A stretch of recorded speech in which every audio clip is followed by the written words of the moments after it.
the very heart root of all of this. The goal of the mystery schools, the modern day mystery schools, is to destroy all existing governments, all existing religions, and chain the mob. That's us. They believe that they're the only ones in the world who possess a truly mature mind, and thus they're the only ones who should rule. And that we are cattle, animals. And this is their philosophy in a nutshell. A nation or world of people who do not use their intellect are no better than animals who do not have intellect, and thus are beasts of burden and stakes on the table by choice and consent.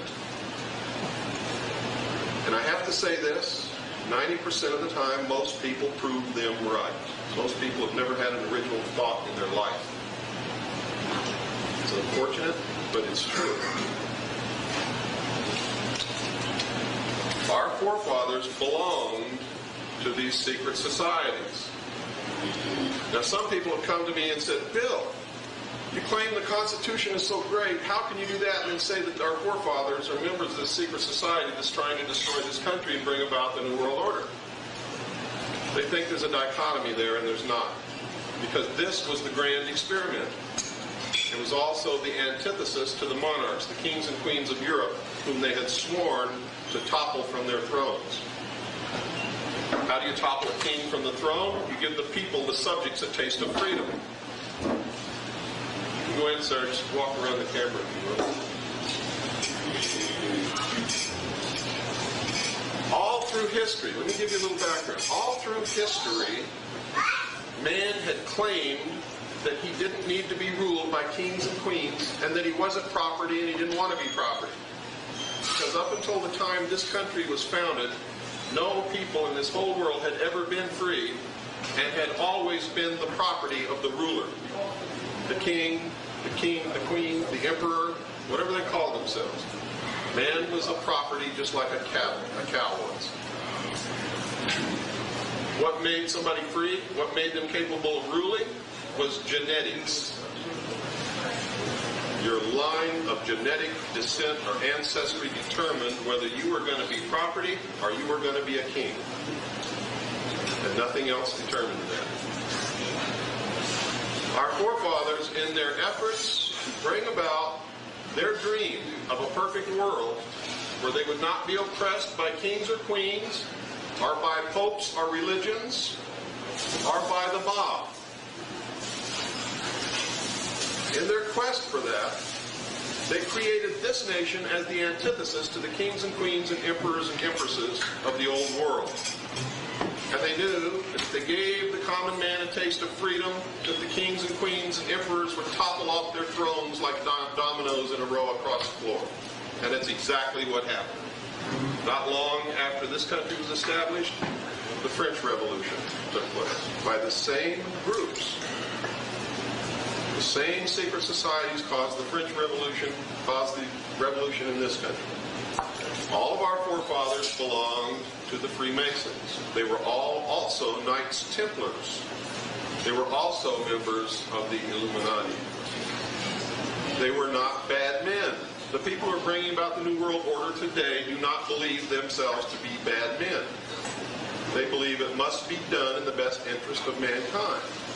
And they believe that the end justifies the means, so that if they have to kill 2 billion people to realize the dream, there will finally be 1,000 years of peace. But their logic is convoluted, and they're tripping over their own philosophy in many places, as you will find out when you begin to seriously study this. If you do, and I hope that you do. They founded this country, and they gave us the most perfect document for ruling a country that has ever been written in the history of the world, the Constitution of the United States and the Bill of Rights. It did not give us freedoms. It restricted the government. It made us sovereign kings in our own right, and for the first time in the history of the world made the government the chattel slave of the people.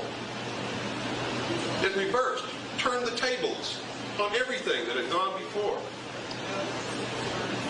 They built into the Constitution and the Bill of Rights every tool that we would ever need to keep our freedom and stay free. They also built into the Constitution two things that would ensure our downfall should we prove unworthy of ruling ourselves. And it was the great experiment. Can man rule himself, or must he have a king? And those two things they built into the Constitution was the creation of a foreign country within this country called the federal government residing in the District of Columbia, Washington, D.C., who has citizens only under the 14th Amendment and have no constitutional rights. Has citizens only under the 14th Amendment and have no constitutional rights. And the other one is the right to contract. With the right to contract, they dangle bait from the Federal District of Columbia, such as Social Security, which says, since you're irresponsible and can't save $110 every month and invest it in any kind of an interest-bearing investment, we will take that money from you if you choose to participate in this program, and we will keep it in a trust account, and when you grow old, we will give you money that will take care of you in your old age, so you will not be a burden on society. The public fell for this, because in their hearts they knew that if they took $110 every month and saved it in any kind of an interest-bearing account, even the lowest, by the time they retired, they'd be so wealthy it'd be beyond their wildest dreams. But they knew they wouldn't do it. They knew they'd spend the money, so they joined the Social Security program. And now they can't even buy dog food with what they get. But even more important, by contracting with that federal government to receive that benefit, they then became 14th Amendment citizens of the Federal District of Columbia and gave up their constitutional rights. That's the downfall. Anytime you accept something from Daddy, you have to give something in return. How many of you ever...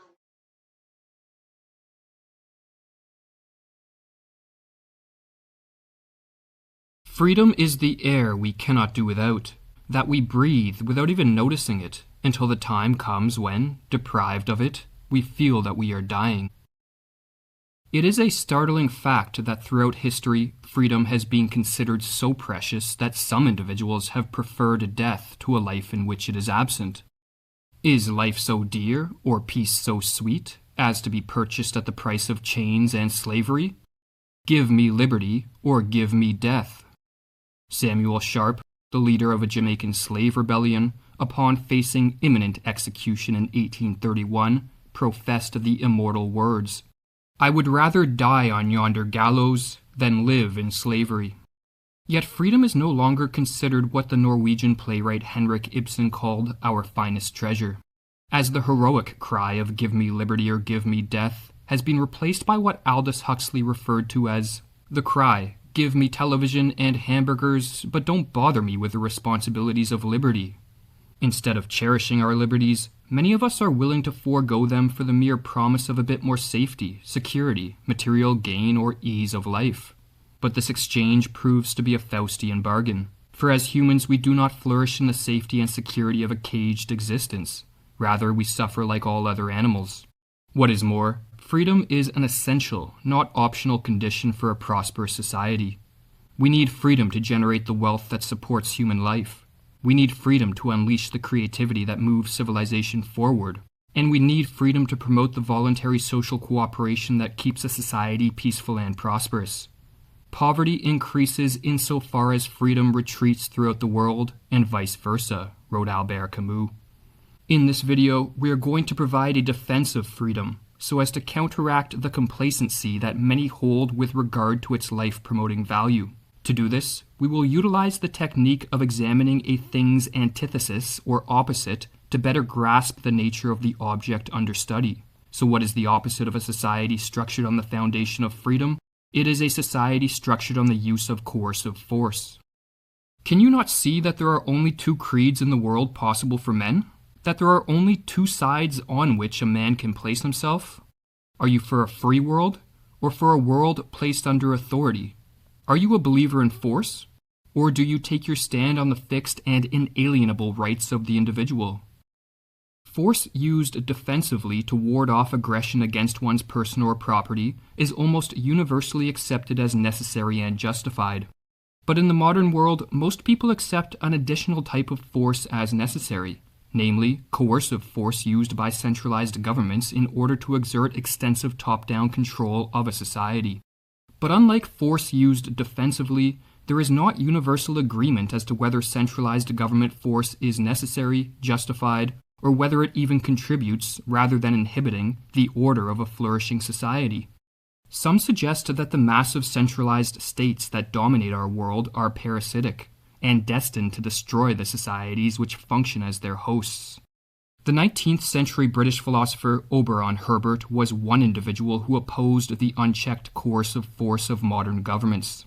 If coercive government need exist at all, then like many others in his day, Herbert believed they should be more decentralized, operate at a local level, and that the sole role of such governments should be to defend the individual against attacks on person or property, and that beyond that, government force has no place in a free world. That is the one and only one rightful employment of force in the defense of the plain simple rights of liberty. Part of the reasoning behind his conviction was that once you grant a government the right to use force for purposes other than defending the simple rights of liberty, then a whole slew of perilous problems follow in the wake. The real danger begins where any body of persons, central or local, are equipped with powers which exceed those of the individual. Then we prepare for ourselves a formidable source of oppression, from which, as time goes on, it becomes more and more difficult to escape. The first danger of granting a government the ability to control us with force is that, like any occupation, politics attracts a certain type of personality. It is comforting to believe those attracted to politics are the best among us, and that the electoral system prevents megalomaniacs from attaining power. But the lessons of history suggest otherwise. Like moths to a flame, centralized governments attract authoritarian and narcissistic personalities who believe they know better than the rest of us, and who experience little remorse or guilt when they manipulate, deceive, lie, or use force to sculpt society in whatever manner they please. This is on full display in the modern world, as almost all politicians promise they will use the power of the state to remake the world in their image, while rare to non-existent are those who campaign to step aside and allow the individual the proper right to be free. Oberon Herbert served as a high-ranking member of the British Parliament for nearly 10 years, and as he wrote, "I saw that no guiding, no limiting or moderating principle existed in the competition of politician against politician, but that almost all hearts were filled with the old corrupting desire to possess that evil mocking gift of power, and to use it in their own imagined interest, without question, without scruple, over their fellow men." Another problem with granting a government the right to use force to sculpt a society is that it then becomes practically impossible to determine what the limits of these powers should be. If it is right to use unlimited power to take 1/10 of a man's property, is it also right to take 1/2, or the whole? If it is not right to take the half, where is the magical, undiscoverable point at which right is suddenly converted into wrong? If it is right to restrict a man's faculties in one direction, is it right to restrict them in half a dozen or a dozen different directions? Who shall say? It is a matter of opinion, taste, feeling. Some may say the solution is to reach some sort of reasonable consensus regarding the limits of political power, and then to encode such limits in a constitutional document, as the intention of constitutions is to serve as a political check on the abuses of power. But when centralized governments lord over tens or hundreds of millions of people, it becomes exceedingly difficult to prevent those with political power from breaching constitutional limits through devious strategies and means. The American Constitution, as one example, has long been a mere relic, as senators, congressmen, presidents, and judges have supported countless laws that mock the intentions of the Founding Fathers. And as recent events have shown, the masses are easily duped into accepting constitutional breaching power grabs, so long as they are backed with sufficient propaganda and appeals to public safety, security, and the so-called greater good. The urge to save humanity is almost always a false face for the urge to rule it, wrote H.L. Mencken, or as Albert Camus likewise observed, the welfare of the people in particular has always been the alibi of tyrants. But perhaps the most disturbing problem that arises when a society grants a government the right to use unchecked force is that, in doing so, such a society lights the spark that will, in the words of the historian Arnold Toynbee, kindle the slow and steady fire of a universal state, where we shall in due course be reduced to dust and ashes. For if politics tends to attract the power-hungry, and if political power is exceedingly difficult to limit, then once a society comes under the dominion of a centralized government, then such a government will over time grow itself into a system of Leviathan proportions, which, like a parasite, sucks all the lifeblood from the society it governs. Reflecting on Toynbee's survey of history, the author Kirkpatrick Sall wrote, "Time after time, Toynbee shows that civilizations begin to decay after they are unified and centralized under a single large-scale government. For a centralized government to grow to Leviathan proportions, Herbert believed that the masses must be transformed into what he called ciphers. Ciphers are individuals lacking in moral autonomy, deficient in critical thinking, and incapable of acting with courage. The cipher is too afraid or incompetent to think for himself, and so he submissively regurgitates slogans heard in the media and robotically obeys orders from the political class. These dehumanized non-entities are molded by years of indoctrination in state schools, decades of propaganda from media and popular culture, and constant exposure to numbing and dumbing distractions. The cipher is the man or woman whose spirit has been broken and who is the easy prey of the power-hungry amongst the political class. A nation of sheep will beget a government of wolves, or as Herbert explained, the great trick, the winning of power, requires ciphers, and can't be played in any other fashion. Having once turned men into ciphers, you must appeal to them as good loyal party followers. You can't appeal to them as men, possessed of conscience and will and responsibility. For in that case they might once more regain possession of their suppressed consciences and their higher faculties, and begin to think and judge for themselves. The great struggle for power would die out, would come naturally to its end, when the suppression of self in the making of ciphers had ceased to be. Along with a population of ciphers, a centralized government of a Leviathan scale also requires hordes of minions, or state functionaries, who, as ciphers themselves, dutifully and obediently carry out the orders of the political class. And lastly, it requires a political class, or so-called elite, who, from behind the scenes or on high, exerts increasingly tighter clamps of control, and in the process suffocates all free enterprise, voluntary exchange, spontaneous action, innovation, hope, and progress, until the whole system collapses in on itself due to its dead weight. The system is doomed as inexorably as the Tower of Babel, wrote Herbert, or as he explains the situation. Try to picture the huge, overweighted, groaning machine of government, the men who direct it vainly, miserably struggling with their impossible task of managing everything. Picture also the horde of countless officials who would form a bureaucratic, all-powerful army, always engaged in spying, restraining, and repressing, forever monotonously repeating, as if they governed a nursery, "Don't, you mustn't."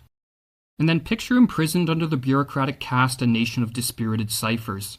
Ciphers who would be as peevish, discontented, and quarrelsome as shut-up children, because shut off by an iron fence from all the stimulating influences of free life, and forbidden, as if it were a crime, to exercise their faculties according to their own interests and inclinations. Picture also the intense, the ludicrous pettiness that would run through the whole thing. For those who have not been transformed into state ciphers, Herbert's description of centralized governments may sound ominously similar to the governments across the world which, for decades, have been rapidly growing in size and power.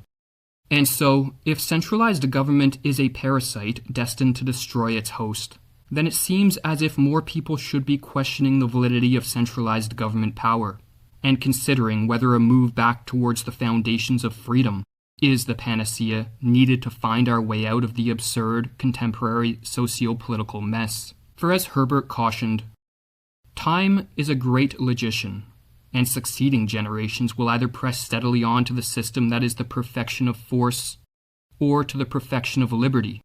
On which side, then, do you take your stand?